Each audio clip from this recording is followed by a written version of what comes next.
Yeah, that's right. We're back, and this ain't my first mortgage podcast. Welcome to the show where we discuss all things mortgage sales, industry news, interviews of the top mortgage professionals, and more. Strap on in, enjoy the ride, and welcome to Ain't My First Mortgage Podcast. Kayla Kallander, welcome to Ain't My First Mortgage Podcast. You know, I thought you were going to say this Big Skip Energy podcast. Well, I would, but that's old history now. It's history. Thanks for having me on. Like, this ain't my first mortgage rodeo either. Yeah, that's right. So, for those of you listening who may or may not know, Kayla was not only a friend of the show previously, but she also moonlit as the co-host for a time with me. And I will have to say, to her credit, those episodes that she was on were the highest rated. Wow. Was it a compliment? What? I know, it's a compliment. I know, without any type of derogatory comment to go back with it either. I know, it's weird, isn't it? It's almost like I'm thankful to have you on. Well, hey, maybe this episode will skyrocket to the top too. Maybe it will. Maybe it'll propel me to the summit of podcasting in the mortgage industry. Never know. You might get paid people that pay to be sponsors. Let's see what happens. That's true. Yeah, there you go. So, for listeners out there who don't know you, who you are, what you do, introduce yourself, please. I am Kayla Kallander. That's all. No, I am.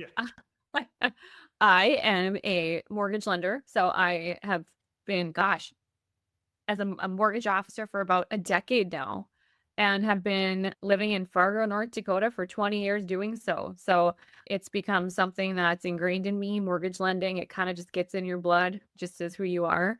I have 4 rescue pit bulls, very, very proud of my puppies. And I'm married and definitely spend a lot of time at our lake home in Minnesota. If you know anything about North Dakota, you know that it's flat and windy. But if you're close enough to lakes country in Minnesota, it's the best thing in the world. So definitely do a lot of vacationing out there, relaxation when I'm not, slinging deals in the mortgage world. Yeah, you act like you don't work out there. You take your work with you wherever you go. You know this. Yeah, I do. But you know that, like, as a mortgage lender, if you aren't kind of on all the time or have someone that's your backup, it's just kind of hard because as you grow, it's like you need your people to be taken care of. So you do? Yeah. Really? Speaking of growth, I'm sorry, didn't mean to interrupt you. Oh, no, I was just agreeing with you that, yes, sometimes I have the laptop on the pontoon. Yeah, so. You should agree with me because I'm right. So, yeah, so speaking of growth, 2025, bit of a big year for Kayla. It was the biggest year. Yeah. Biggest year you've had. Congratulations. I believe you surpassed your previous high by, let me do some head math, about 25%. Yeah, roughly. I mean, I think my best year was probably 2020, one of those years. And I did maybe 31 million or so. And this year, even though there was some change of where I was landed with work, about 43 million. So yeah. Well, congratulations on a new personal best. Thank you. It feels good. But you know what happens when you do this? It's like, okay, now That's right. You set the bar high for yourself. You have. Yes. So thank you. It was a hard year, a good year. I was telling some of my teammates and other lenders that just got in the business, I'm like, it hasn't always been this hard. I feel like it's a lot harder to get people pre-qualified. They don't work 40 hours. This last week, I had people writing offers on properties without a pre-approval letter. That's a cardinal sin. Yeah, it sure is. And I'm like, the realtor shouldn't even let them do that. Yeah, there was one that wrote an offer and it was contingent on a pre-approval letter by 5 p.m. And if they didn't get it, they would lose their entire earnest money. And, it's just wild. I think things have gotten a little crazier and there's more emotions and rates and things like that. So it's been a challenging couple of years, but also really rewarding. So let's talk a little bit about the growth from 2024 to 2025. Now, let's take some of the other stuff, out of the equation. Let's just look at just you building your business. What kind of changes did you implement to try and scale that business from where you were previously to your new record high now? I think that you have to have systems and like a plan because if you're not organized in this business, it's chaos. And I don't know about you, but if and anyone listening, even if you're talking to one client and then you're talking to three more that afternoon, it's really hard to remember your conversations or know what you're doing. And so I would say that we got really clear about what our process looks like, who does what. I Mhm. started stepping out of files more. I used to kind of helicopter mortgage mom over Really? my files. I Huh. knew here's a sarcasm. Yep, you sure did. Huh. Almost like, a coach would tell you to maybe let go a little bit. That Yeah, sounds let go a little familiar. bit. Yeah, Yeah, anyway, go ahead.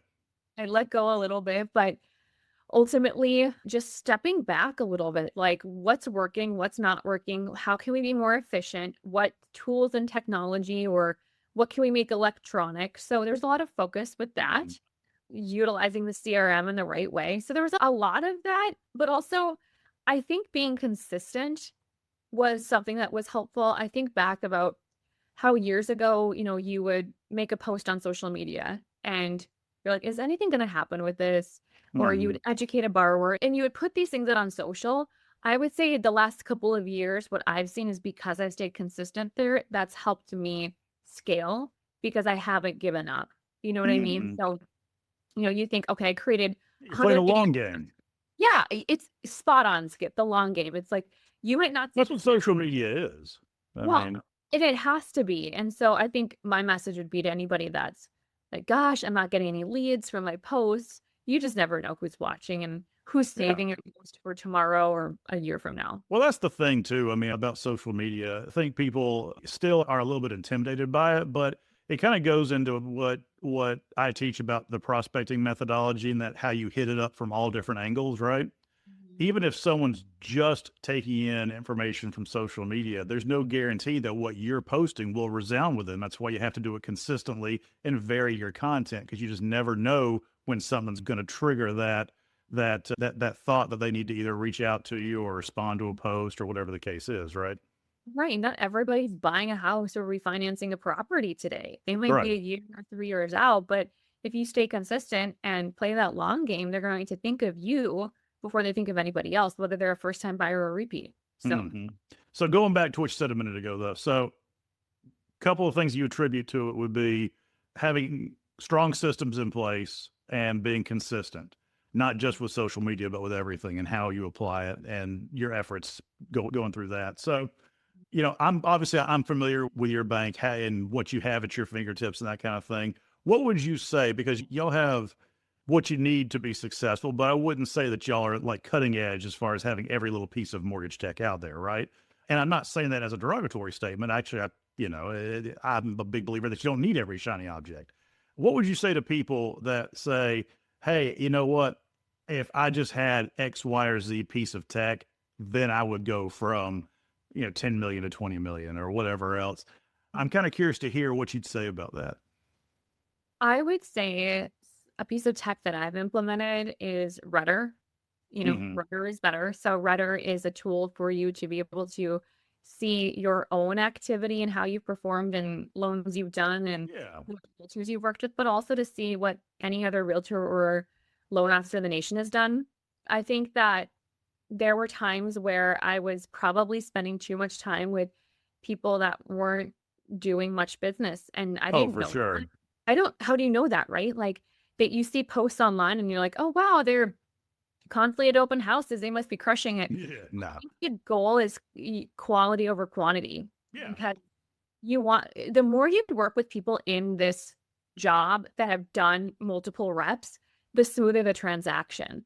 And I Hmm. found that there were times I was having to teach a lot of realtors how to do just basic things, which is fine. I'm happy to do that. But as I had grown, implementing Rudder into my life now, yes, it's a platform you pay for, but to be like, who do I want to work with or who already has a relationship with another lender? And that's helped me just really decide maybe who I do or don't want to work with. Hmm. Not to say I wouldn't work with someone at the top, but it's helped me define, okay, do I want to focus on this person doing one deal a year or this person doing 100?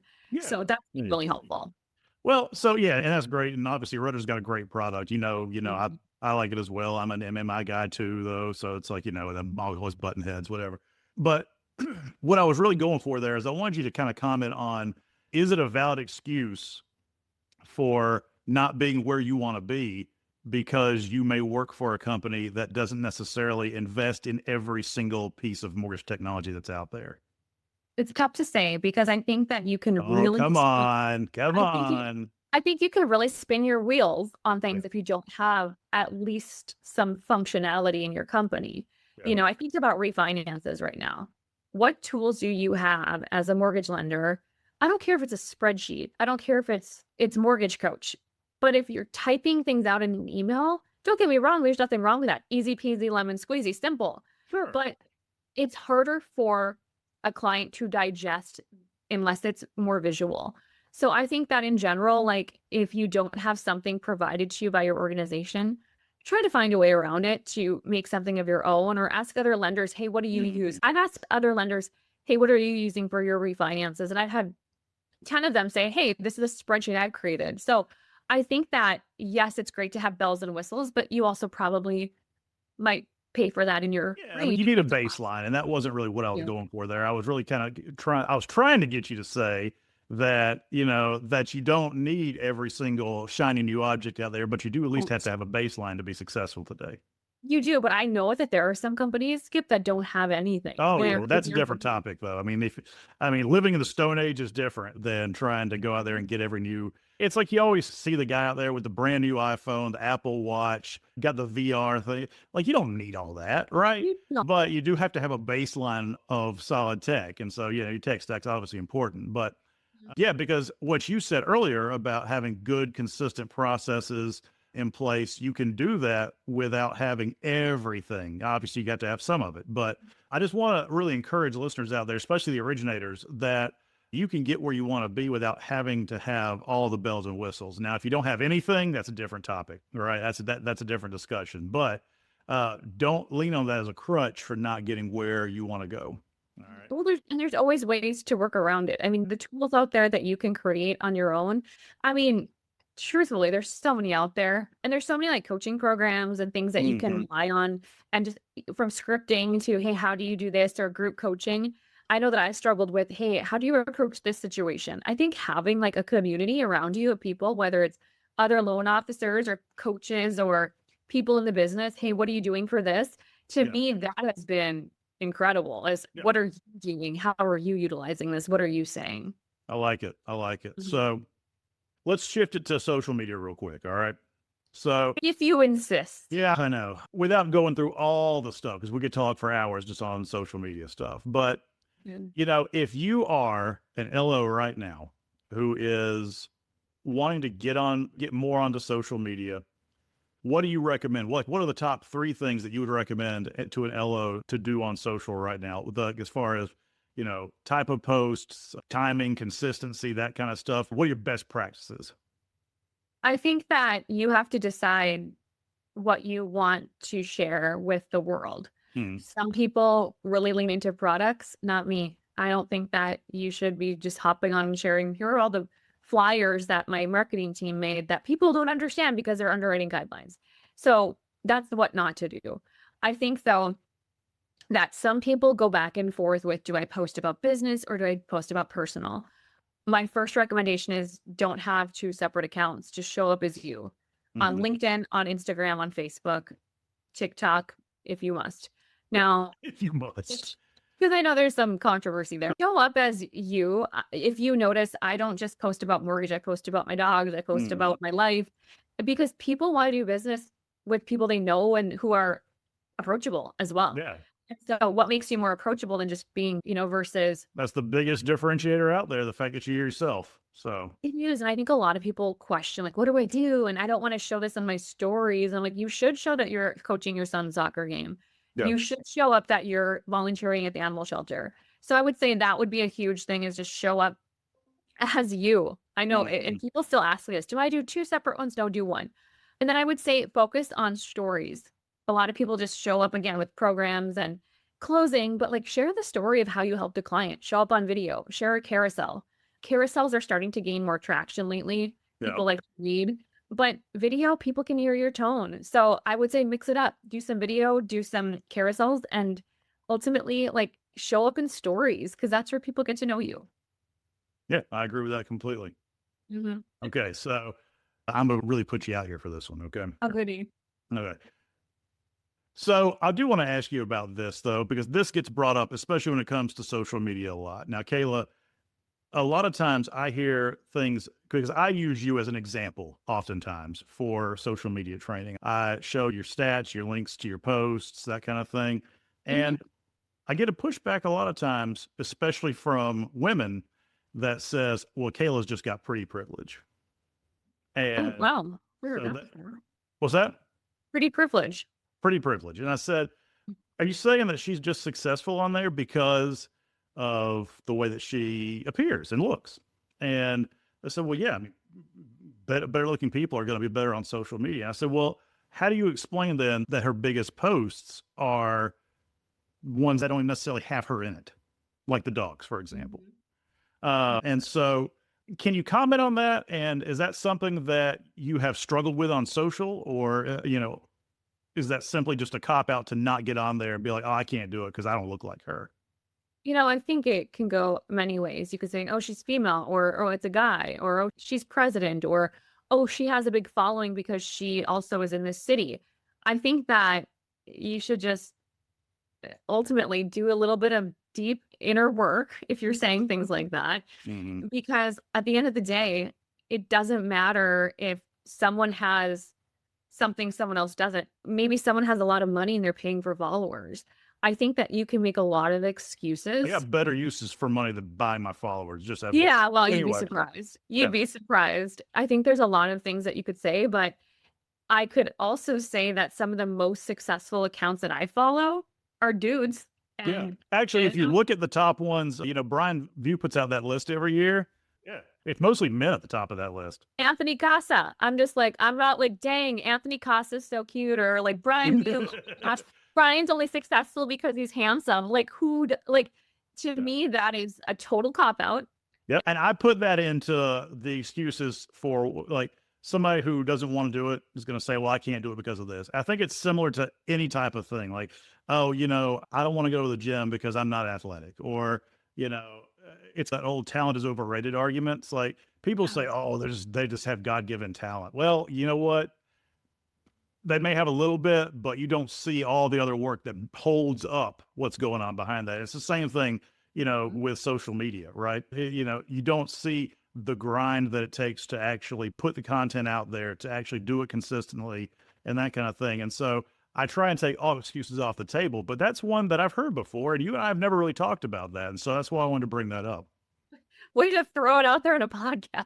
Yeah, no problem. No, but I think it's a very valid point to talk about that probably a lot of people are thinking, they're not saying out loud, is you see all these individuals and got these followers, but you have to stop and think, those aren't the only accounts that have followers. And I know plenty of people that have followers because of how hilarious they are. Or gosh, there are some accounts out there that have cats and dogs that are overperforming others. So to me, it's definitely just an excuse. So yeah, there you go. There you go. So let's take those excuses off the table. Yeah, get that out. Pretty privilege. Peace out. That's right. Even if you're a dumb, ugly piece of crap, you can still be successful on social. All right.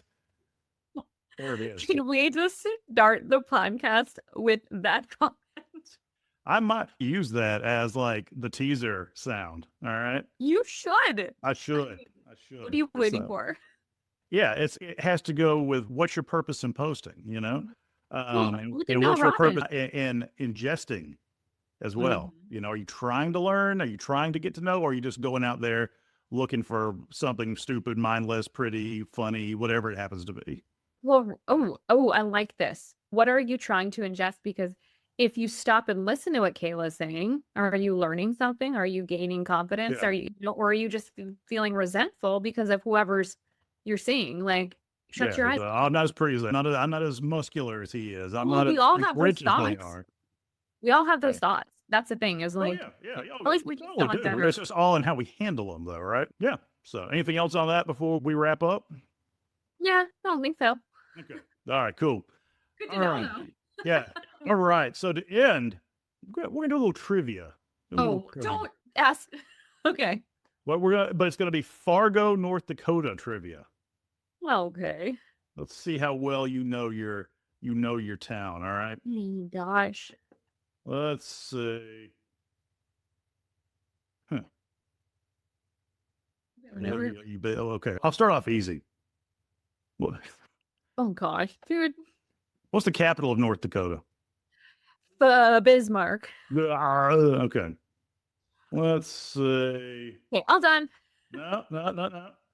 Oh, here we go. What doesn't tell me what it is? GPT is really letting me down on this. All right. It says Fargo hosts one of the largest street fairs in the upper Midwest every summer. What is it? The Fargo Street Fair? The name of it? I think so. You think so? This is terrible. This is going awfully. I'm busy working. I don't get to a lot of street fairs. What else you got? You don't get to a lot of street fairs? You don't go street walking very much? All right. Hold on a second. I'm going to get you with one of these. Oh, I know you will. I don't doubt it. All right. Fargo sits along which river that famously flows north instead of south? That would be the Red River, Skip. Red River of the North. Okay. Right. Okay. No, that's too easy. I'm not going to do that one. Try me. Too You never easy. know. No, trust me. Sometimes you do. All right. Fargo is prone to severe spring flooding largely because this is multiple choice. A, it sits below sea level. B, nearby dams release water each spring. C, snowmelt flows north into still frozen areas. Or D, the city is surrounded by lakes. C. That is correct. That is correct. All right. Yeah. The last one. The flat land around Fargo was once the bottom of what ancient glacial lake? Lake Superior, Lake Winnipeg, Lake Sacagawea. Sacagawea. I wasn't done yet. Or Lake Agassiz. I'm going to go with Sacagawea. That is incorrect. It is Lake Agassiz. Agassiz. Anybody who's listening to this that knows how to say that, chime in. Yeah, this was just not as good as I thought it was going to be. I'm sorry. What is the name of the movie with the wood chipper? Fargo. Like you could see, you know Fargo trivia too. I do know Fargo. Fargo. What's that? How do you spell Fargo? Fargo. It depends on how you pronounce it. Fargo. Yeah.